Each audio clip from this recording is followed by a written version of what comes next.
modified hip 90-90 external rotation passive range liftoff. That is a mouthful of a name, but that's what I call it. And that's how I keep it straight in my head. So here's what's happening. First is hip 90-90, but it's modified. So you get into that hip 90-90 position. The modification is to lean over to your elbow.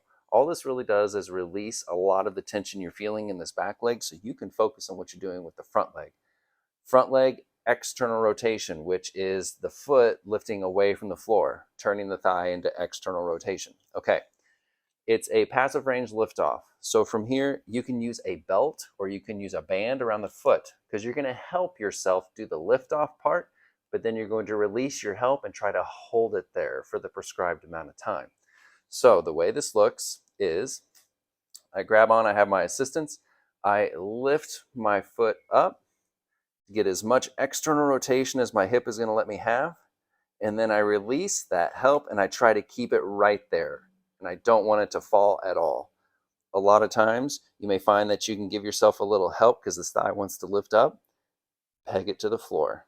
Keep holding for the prescribed period of time, or if you hit failure before that, that's okay. Failure being that your foot just drops to the floor because you're so fatigued. A few things to point out here in this position. If you're still feeling a lot of tension in this back hip, you can actually slide this thigh forward, put a little bit more bend in the knee if you need to.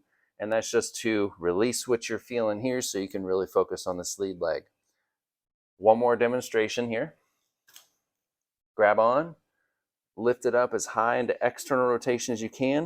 You should feel like it pulls tight in the hip. And then you release and try not to let it back out of there an inch. Holding. It takes a lot more effort than you'd think. Keep holding for the duration of your prescribed hold.